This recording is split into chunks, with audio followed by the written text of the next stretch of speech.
아시아 사람들은 왜 맨날 일만 하는 거야? 센스도 없으면서 회의 시간만 길어지게 만들잖아. 제발 윗사람에게 잘 보이려고만 하는 아시아 사람들은 말도 걸기 싫어. 여기 아시아계 동료와는 대화도 하지 않는 프랑스 미녀 팀장이 있습니다. 하지만 한국 방문 후에는 삶의 가치관이 완전히 바뀌었다고 하는데요. 도대체 무슨 일이 벌어지고 있는 걸까요? 지금부터 그 이야기를 따라가 보겠습니다. 그리고 잠깐 1초 만에 누를 수 있는 구독과 좋아요는 매우 큰 힘이 됩니다. 안녕하세요. 에밀리 루소예요. 프랑스 파리에서 유명한 화장품 회사의 마케팅 매니저로 일하고 있죠. 파리에서의 제 삶은 완벽했어요. 적어도 그날까지는요. 제가 맡은 업무는 피부의 나이를 거꾸로 돌리는 일을 하고 있어요. 말 그대로 안티에이징이죠. 화장품을 발라서 피부의 보습을 하거나 노화를 막아주는 일이 아니라 말 그대로 회춘을 목적으로 하는 그 모든 일 총괄이에요. 그래서 저희의 고객층은 유럽의 부유층이고 안티에이징을 연구하는 박사님들을 만날 일이 아주 많아요. 그러던 어느 날 에밀리 내 오피스로 와볼래? 그 상사의 목소리에 전 한숨이 나왔습니다. 또 무슨 잔소리를 들어야 하나 싶었죠. 너 이번에 한국 가는 거 어때? 그 상사의 말에 전 커피를 쏟을 뻔했어요. 네, 한국이요? 농담하시는 거죠? 제 목소리가 한 옥타브는 올라갔더라고요. 상사는 웃으며 설명했어요. 한국 화장품 브랜드를 유럽에 런칭하려고 해. 내가 가서 시장 조사를 해줬으면 해. 순간 머릿속이 하얘졌어요. 아시아? 그것도 한국? 전 즉시 반발했죠. 하지만 우리 프랑스 화장품이 세계 최고 아닌가요? 굳이 한국까지 가서. 상사의 표정이 굳어졌어요. 에밀리, 넌 우리 회사 최고의 마케터야. 그 고집불통 머리로 뭔가 새로운 걸 발견할 수 있을 거야. 고집불통이라고요? 속으로 부글부글 끓었지만 겉으론 미소만 지었답니다. 알겠습니다. 언제 출발하면 되죠? 사무실로 돌아오는 길 센스 없이 무식하게 일만 하는 중국인 동료 리우와 마주쳤어요. 에밀리 한국 간다면서? 부럽다 조심해. 너무 좋아서 돌아오고 싶지 않을 수도 있어. 전 눈을 굴리며 대꾸했죠. 설마요. 김치 냄새 나는 나라에 무슨? 리우의 표정이 굳어졌어요. 에밀리, 넌 정말. 그가 한숨을 쉬며 돌아섰죠. 순간 죄책감이 들었지만 이내 무시해버렸답니다. 아시아 출신 동료들은 윗사람에게 잘 보이고 싶어 항상 야근을 하고 휴가를 쓰지도 않죠. 그래서 덩달아 저를 포함한 모든 직원들이 불편해합니다. 다 같이 쉬자고 하는 휴일에 혼자만 출근해서 보고서를 제출하니 팀플레이에 지장을 줄 수밖에 없죠. 그래서 저는 아시아 동료들과는 얘기를 잘 나누지 않아요. 기회주의자 같은 느낌이 들거든요. 집에 돌아와 한국 출장 소식을 전하자 동생 줄리엣이 방으로 뛰어들었어요. 언니, 나도 가. 대학생인 줄리엣은 한국이라고 하면 아주 환장을 하거든요. 고등학교 때부터 케이팝에 빠지더니 쉽사리 사춘기 같은 어린 마음을 빠져나오지 못하더라고요. 속으로 멍청한 나의 여동생이라고 여기고 있었죠. 언니, 제발요. BTS 콘서트도 보고. 야, 내가 출장 가는 거지 내 팬미팅 가는 거 아니거든. 하지만 결국 줄리엣의 눈물 공세에 항복했어요. 알았어, 가자고. 근데 내 말 잘 들어야 해. 부모님은 걱정이 가득했죠. 북한이랑 가깝잖아. 조심해야 해. 줄리엣이 끼어들었어요. 아빠, 한국은 안전해요. 오히려 파리보다 더 안전하대요. 그래? 설마? 아빠의 표정이 의아해졌어요. 전 황당했죠. 야, 너 무슨 소리야? 파리가 세계에서 제일 안전한 도시라고. 줄리엣은 키득거리며 말했어요. 언니, 곧 알게 될 거야. 한국은 정말 대단해. 짐을 싸면서도 투덜거렸습니다. 에휴, 내가 왜 이런 곳에 가야 하지? 한숨이 절로 나왔지만 여동생이 한국어도 곧 잘하는 것 같아 출장이 편해지겠다 생각도 들고 자매끼리 외국을 가는 건 처음이라 설레기도 했어요. 그리고 보고서만 딱 쓰고 빨리 파리로 돌아와야지 하는 생각이었습니다. 비행기에 오르면서 한숨이 절로 나왔어요. 잘 다녀올 수 있을까? 옆자리의 줄리엣은 들뜬 표정이었죠. 언니, 우리 정말 한국 가는 거야? 그래, 가는 거야. 근데 넌 좀 진정해. 타박했지만 동생의 순수한 열정이 부럽기도 했답니다. 저는 그런 열정이 식어버린 30대 직장인이라 일상이 너무 무료했거든요. 비행기가 이륙하면서 묘한 기분이 들었어요. 두렵기도 하고 한국이 궁금하기도 하고. 중국인 회사 동료 리우의 말이 머릿속에서 맴돌았어요. 너무 좋아서 돌아오고 싶지 않을 수도 있어. 설마 그럴 리가 없겠죠? 파리만큼 멋진 곳이 어디 있겠어요? 그래도 점점 궁금해지더라고요. 동생이 그렇게 좋아하는 나라가 정말 어떤 곳일지. 우리 회사가 왜 그렇게 한국 시장에 관심을 갖는 건지. 그때만 해도 이 여행이 제 인생을 완전히 뒤집어 놓을 줄은 몰랐어요. 한국에서의 경험이 제 편견을 깨고 새로운 세계를 열어줄 거라고는 상상도 못했죠. 인천공항에 발을 딛는 순간 제 눈을 의심했어요. 이게 정말 아시아야? 너무나 현대적이고 깔끔한 모습에 입이 떡 벌어졌죠. 자동화된 시스템, 효율적인 동선 파리샤를 드골 공항과는 차원이 달랐어요. 줄리엣은 신이 나서 펄쩍펄쩍 뛰더라고요. 언니 봐봐. 여기 무인 카트도 있어. 저도 모르게 감탄사가 나왔습니다. 와, 이거 진짜 대단한데? 공항에서 나와 지하철을 탔는데 이것도 또 놀라움의 연속이었어요. 깨끗하고 쾌적한 환경에 어안이 벙벙했죠. 줄리엣, 이거 혹시 우리만 쓰는 특별 전철 아냐? 그런데 갑자기 배가 아파왔어요. 아, 어떡하지? 화장실을 찾아 헤매는데 지하철역에 화장실이 있더라고요. 그것도 무료로. 줄리엣, 나 화장실 좀 다녀올게. 빨리 휴지 좀 사와. 급하게 소리치고 화장실로 뛰어들어갔어요. 심장이 쿵쾅거리더라고요. 제발 깨끗하기만 해라. 문을 열고 들어가는 순간 저는 그 자리에 얼어붙고 말았어요.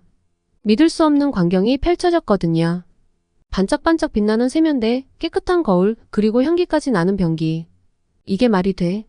저도 모르게 중얼거렸죠. 그리고 가장 놀라운 건 화장지가 넉넉히 비치되어 있다는 거였어요.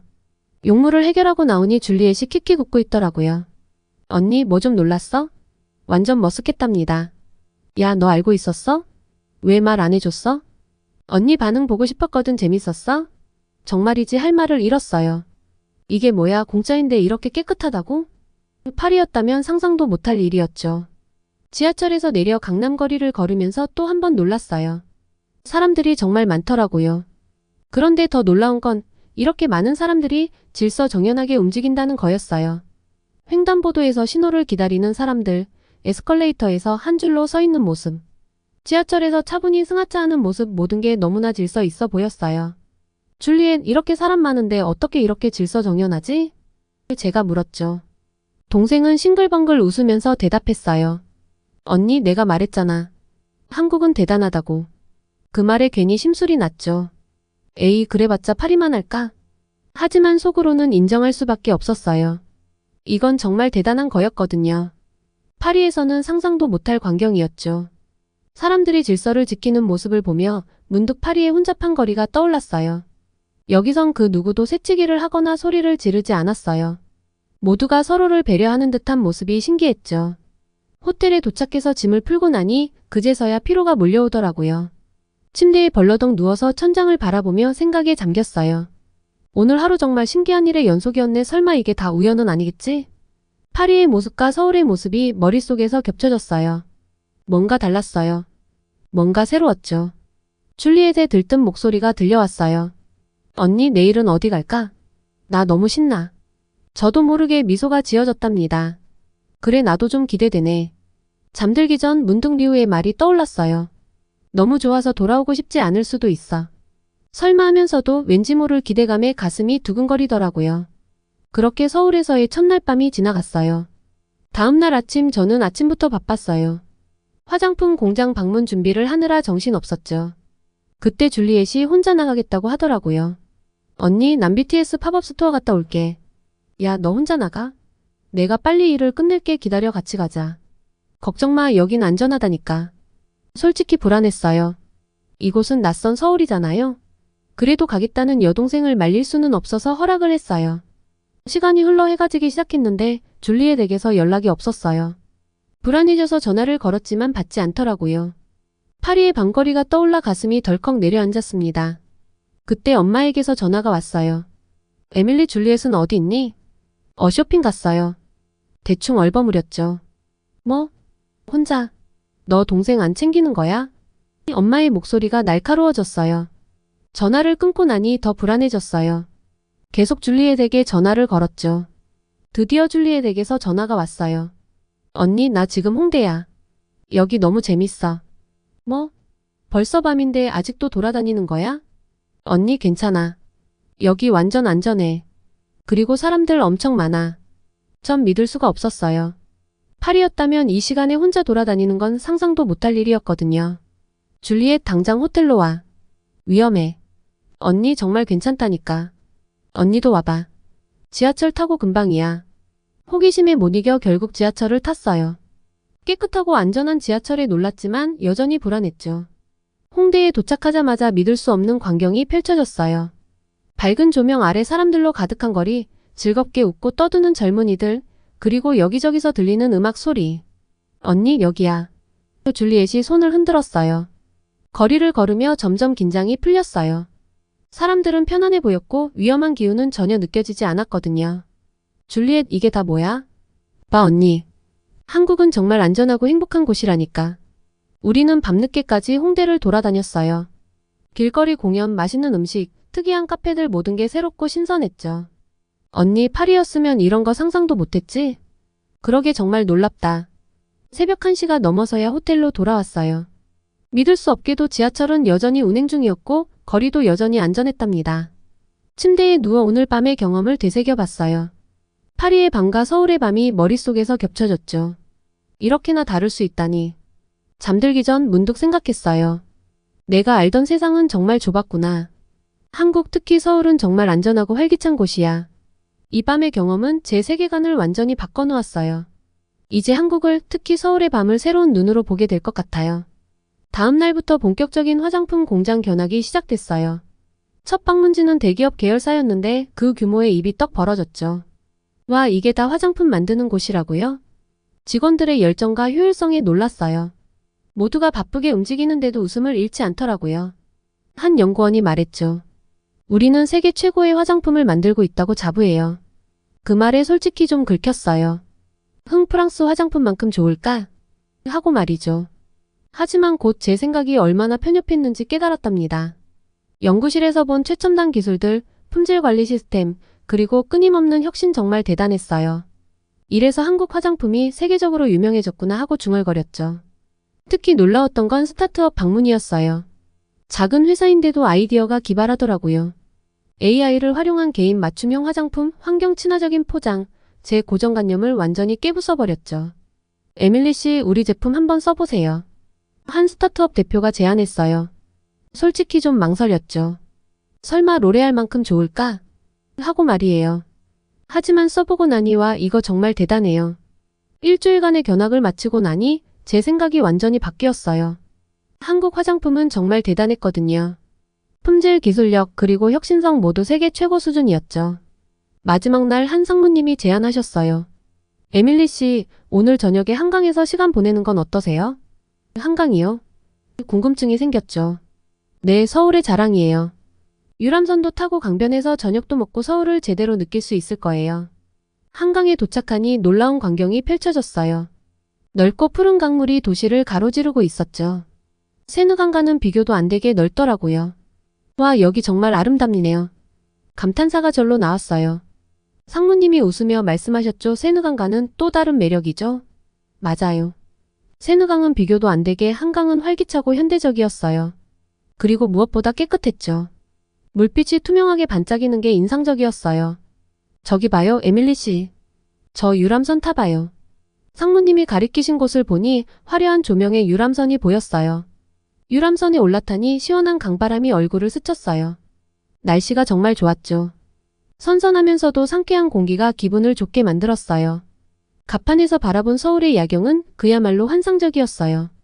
강 양옆으로 펼쳐진 고층 빌딩들의 불빛이 물에 반사되어 마치 별이 내려앉은 것 같았죠. 에밀리 씨, 저기 보이는 게 롯데타워예요. 서울의 랜드마크죠. 상무님의 설명을 들으며 서울의 스카이라인을 감상했어요. 유람선 투어가 끝나고 우리는 한강공원으로 향했어요. 공원은 사람들로 북적였죠. 가족들, 연인들, 친구들 모두가 즐거운 시간을 보내고 있었어요. 자, 이제 배도 고프고 한강에서 뭔가 먹어야 할 것 같은데요. 상무님이 말씀하셨어요. 음식을 어디서 사오나요? 제가 물었죠. 상무님이 미소 지으며 스마트폰을 꺼내셨어요. 요즘은 이렇게 해요. 상무님이 배달 앱을 열고 메뉴를 보여주셨어요. 와, 이렇게 다양한 음식을 배달해요? 저도 모르게 감탄사가 나왔죠. 피자 어때요? 한국 피자도 맛있어요. 상무님이 제안하셨어요. 네, 좋아요. 근데 여기로 배달이 가능한가요? 물론이죠. 위치 지정만 잘하면 돼요. 이렇게 넓은 곳에서 배달기사가 우리를 찾을 수 있을까? 라는 의문이 든 순간. 와우. 배달존이라는 곳이 있는 거였죠. 정말 획기적이지 않나요? 한국 완전 반했습니다. 천재적인 아이디어라고 생각했어요. 우리는 앱으로 피자와 음료를 주문했어요.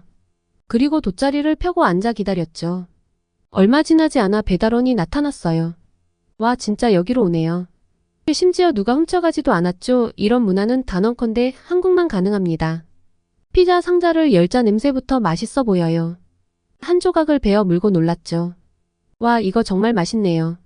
한국 피자도 대단해요. 상무님이 웃으셨죠. 한국 피자도 나름의 특색이 있거든요. 글로벌하면서도 로컬한 맛이랄까. 맥주를 마시며 주변을 둘러봤어요. 사람들의 얼굴이 모두 밝고 행복해 보이더라고요. 젊은 커플들이 자전거를 타고 지나가고 가족들은 돗자리에 앉아 도시락을 먹고 있었죠.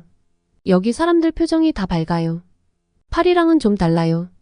제가 말했어요. 상무님이 고개를 끄덕이셨죠. 그렇죠. 한강이 시민들의 쉼터 역할을 하거든요. 일상의 스트레스를 풀어주는 곳이에요. 강물에 비친 달빛을 바라보며 일주일간의 출장을 되새겨봤어요. 제가 얼마나 많이 변했는지 깨달았죠. 에밀리 씨의 이번 방문은 어땠어요? 임원님이 물으셨어요. 솔직히 답했죠. 처음엔 편견이 있었어요. 하지만 이제는 한국의 매력에 푹 빠졌네요. 화장품뿐만 아니라 문화, 도시, 사람들 모든 게 놀라워요. 임원님이 활짝 웃으셨어요. 그럼 우리의 목표는 달성한 거군요. 한국의 진면목을 보여드리고 싶었거든요. 밤이 깊어갈수록 한강의 야경이 더 아름다워졌어요. 강물에 반사된 불빛들이 마치 별들이 춤추는 것 같았죠. 이 광경을 어떻게 파리에 전해야 할까요? 제가 물었어요. 상무님이 대답하셨죠. 글쎄요, 직접 와보는 게 가장 좋겠지만 에밀리 씨가 경험한 걸 진심으로 전하면 되지 않을까요? 호텔로 돌아오는 길 가슴이 벅차올랐어요. 이번 여행은 단순한 출장이 아니었어요. 제 인생의 터닝포인트였죠. 방에 들어와 짐을 싸기 시작했어요. 프랑스로 돌아가야 할 시간이 다가오고 있었거든요. 그런데 이상하게도 섭섭한 마음이 들더라고요. 벌써 가야 한다니. 캐리어에 물건을 넣으면서 결심했어요. 꼭 다시 올 거야. 이번엔 출장이 아닌 진짜 여행으로. 잠들기 전 창밖으로 서울의 야경을 바라봤어요. 너무 아름답더라고요. 너무 아쉽고 이런 도시를 이제서야 알다니 떠나는 마음이 섭섭했죠. 인천공항으로 향하는 차 안에서 창밖 풍경을 바라보며 지난 일주일을 되새겨봤어요. 마음 한구석이 묘하게 아팠달까요? 벌써 떠나다니. 공항에 도착해서 체크인하는 동안에도 계속 한국에서의 경험이 떠올랐어요. 특히 화장품 공장들이 가장 기억에 남더라고요. 한국 화장품의 경쟁력은 정말 대단했거든요.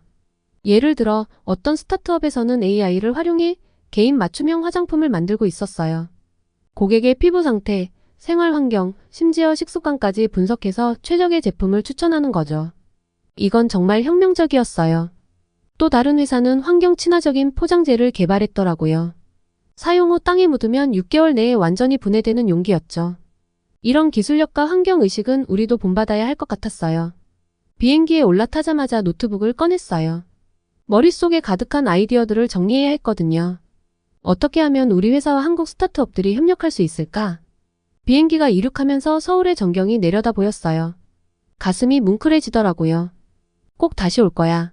노트북에 이것저것 적어 내려가기 시작했어요. 한국 스타트업들의 혁신적인 기술, 우리 회사의 글로벌 네트워크 이 둘을 어떻게 결합할 수 있을지 구상해봤죠. 한국 스타트업의 제품을 유럽에 소개하고 그들의 기술을 우리 제품의 도입에 관한 구체적인 비즈니스 모델, 마케팅 전략, 법적 문제까지 정신없이 일하다 보니 어느새 기내식 시간이더라고요. 기내식을 받아들고 한숨을 쉬었어요. 아, 한국 음식이 그리워질 것 같아 비빔밥, 삼겹살, 치맥 입안에 군침이 돌더라고요. 특히 한강에서 먹었던 그 피자 맛이 잊혀지질 않았어요. 식사를 마치고 영화를 보려는데 한국 영화가 눈에 띄었어요. 그 자리에서 바로 기생충을 틀었죠. 영화를 보면서 서울의 풍경들이 스쳐 지나갈 때마다 가슴이 뭉클했어요. 아, 벌써 그리워지네. 몸은 파리에 도착했을 때 마음은 여전히 서울에 있었죠. 집으로 가는 택시 안에서. 줄리엣, 다음에 우리 가족 여행으로 한국 어때? 정말? 언니가 그런 제안을 하다니 한국이 언니를 많이 바꿔놨나 봐. 다음날 아침 회사로 향하는 발걸음이 가벼웠어요. 오늘 미팅에서 한국 스타트업과의 협력 계획을 제안하기로 했거든요. 회의실에 들어서자 모두의 시선이 저에게 쏠렸어요. 에밀리, 한국 출장은 어땠나요? 상사가 물었죠. 깊은 숨을 들이쉬고 대답했어요. 예상 이상이었어요. 아니, 그 이상이었죠. 프레젠테이션을 시작하면서 말했어요. 우리에겐 변화가 필요합니다. 한국의 혁신을 받아들일 때예요. 한국 화장품 산업의 경쟁력에 대해 설명했어요. 빠른 제품 개발 주기, 트렌드에 민감한 소비자 반응, 그리고 끊임없는 연구 개발, 이 모든 것이 한국 화장품을 세계적인 수준으로 만들었다고요. 특히 강조한 건 한국의 스킨케어 퍼스트 철학이었어요. 메이크업보다 피부 관리에 중점을 둔 접근법이 전 세계적으로 인기를 얻고 있다고 설명했죠. 긍정적인 임원들의 반응에 이번 한국 출장은 성공리에 마칠 수 있었습니다. 그날 저녁, 가족들과 저녁 식사를 하면서 한국 이야기로 꽃을 피웠어요. 다음 휴가 때 다 같이 한국 가자. 내가 가이드 할게. 제안했더니 모두가 저의 달라진 태도에 마구 웃어댔죠. 좋은 변화라 생각합니다. 식사 후 커피를 마시며 휴대폰을 확인했는데 갑자기 눈물이 났어요. 한국에서 찍은 사진들이 떠올랐거든요. 한강에서의 석양, 북촌 한옥마을의 고즈넉한 풍경, 그리고 활기 넘치는 홍대거리. 에밀리, 왜 그래? 엄마가 걱정스레 물으셨어요. 아니에요. 그냥 한국이 조금 그리워졌나 봐요. 잠들기 전 창밖의 파리 야경을 바라보며 생각했어요. 서울의 그 활기찬 모습이 벌써 그리워졌죠. 한국에서의 경험은 제 인생의 전환점이 되었어요. 편견을 깨고 새로운 세상을 발견했죠. 이제 저는 더 넓은 시야로 세상을 바라볼 수 있게 되었답니다. 다음날 아침 출근길에 카페에 들렀는데 문득 서울에서 마셨던 아메리카노가 생각났어요. 시원한 얼음에 고소한 원두향, 무거운 머리를 산뜻하게 바꿔주었던 마법이었는데 이젠 미지근한 에스프레소만 먹어야 했죠. 점심시간에는 동료들과 함께 한국 식당에 갔어요. 비빔밥을 주문했는데 한국에서 먹었던 그 맛은 아니더라고요. 역시 현지에서 먹어야 제맛인가. 어느 날 회의 중에 한 동료가 농담 반 진담 반으로 물었어요. 에밀리, 혹시 한국 사람으로 환생한 거 아니야? 그 말에 저도 모르게 웃음이 나왔죠. 그럴지도 몰라. 내 마음은 이미 반쯤 한국에 있으니까. 가족들과의 저녁 식사 때도 마찬가지였어요. 엄마가 프랑스식 스테이크를 내오셨는데 저도 모르게 한국의 삼겹살이 생각나네요. 라고 말해버렸죠. 동생 줄리엣이 킥킥거리며 말했어요. 언니, 내가 한국을 좋아한다고 그렇게 뭐라고 했었는데 이제는 언니가 나보다 더 한국 팬이 됐네. 그 말을 듣고 보니 정말 그랬더라고요. 전에는 아시아 문화를 이해하지 못했던 제가 이제는 하루 종일 한국 이야기만 하고 있었으니까요. 아침 회의 때마다 우리 이걸 한국식으로 해보면 어떨까요? 라고 제안하곤 했죠. 처음에는 동료들이 흥미롭게 들었지만 나중에는 또 한국 이야기야? 라며 눈을 굴리더라고요. 어느 날은 아예 하루 종일 한국으로의 출장 계획만 세웠답니다. 이번엔 한국의 스타트업 인큐베이터를 방문해보는 건 어떨까요? 아, 그리고 K뷰티 박람회도 있대요. 상사가 한숨을 쉬며 말했죠. 에밀리, 우리가 한국 지사는 아니라고. 그때 문득 깨달았어요. 제가 너무 과하게 굴고 있었던 거죠. 잠시 멈춰 서서 생각해봤어요. 내가 왜 이렇게 한국에 빠져있지? 그리고 또 다른 생각이 들었어요. 아, 내가 전에 아시아를 얼마나 무시하며 봤었는지 부끄러움이 밀려왔죠. 전에는 중국인 동료를 오해하고 불편하게 여겼던 기억이 떠올랐어요. 그날 저녁 용기를 내어 그들에게 사과 메일을 보냈어요. 제가 전에 가졌던 편견들에 대해 정말 미안합니다. 이제야 깨달았네요. 아시아에 배울 점이 많은지를. 다음날 그들이 따뜻한 답장을 보내왔어요. 중국인 동료는 저를 중국 음식점에 초대했고 일본인 직원은 차 한잔 하자고 제안했죠. 그때부터 저는 조금 달라졌어요. 한국에 대한 열정은 여전했지만 이제는 그걸 다른 문화를 이해하는 창고로 삼았죠. 사람들을 만날 때마다 이렇게 말하곤 했어요. 한국 여행 한번 가보세요. 정말 인생이 바뀔 거예요. 처음에는 사람들이 웃으며 넘겼지만 제 진심이 통했는지 점점 관심을 보이기에 제가 찍었던 사진들을 보여주며 한국 여행 전도사가 되고 있습니다. 어느 날 상사가 저를 불렀어요. 에밀리, 내 열정이 대단해. 우리 회사의 아시아 전략을 짜는데 내 도움이 필요해. 그 말을 듣는 순간 가슴이 벅차올랐어요. 제 변화가 이렇게 긍정적인 결과를 가져올 줄이야. 이제 저는 한국을 사랑하는 마음을 바탕으로 더 넓은 세계를 바라보게 됐어요. 한강에서의 그날이 그리워 내년 여름 휴가를 가족들과 한국으로 가기로 했습니다. 그동안 프랑스라는 나의 나라만이 최고라는 편협한 사고만 고수했던 지난날이 너무 부끄러웠습니다. 아시아의 문화, 특히 한국이라는 나라를 알게 되어 무미건조했던 삶에 다채로운 흥미와 불타는 열정을 다시 찾아 새로운 삶을 살 수 있게 해줘서 너무 고맙습니다. 다시 방문할 그날을 기다리며 모두들 한국에서 만나기를 바랍니다. 감사합니다. 한국 출장을 즐겁게 마무리하고 아시아의 인식이 바뀌었다는 에밀리 루소 씨에게 한국에 대한 애정에 감사를 표합니다. 가족들과 휴가를 오기로 했다는 에밀리에게 여러분들의 생각을 댓글로 남겨주세요. 구독과 좋아요는 영상 제작에 큰 힘이 됩니다. 오늘도 저희 감동 충전을 끝까지 시청해주셔서 감사합니다.